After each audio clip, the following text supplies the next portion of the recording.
the message of the Quran. Quran is ghalib. Quran can stand on its own, wallahi.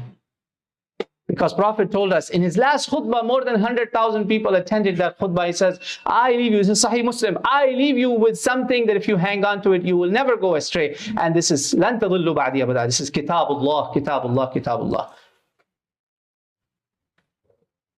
So let's go to Kitabullah. Allah says, قُلْ كُلٌّ مِّنْ عِنْدِ اللَّهِ.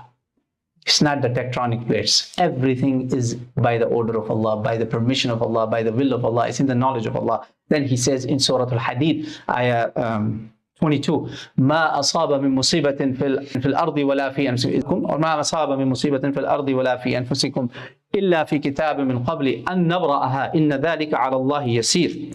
The meaning, inshallah, the meaning is correct. I just want to make sure that I don't make a mistake in the recitation of the ayah. Allah says,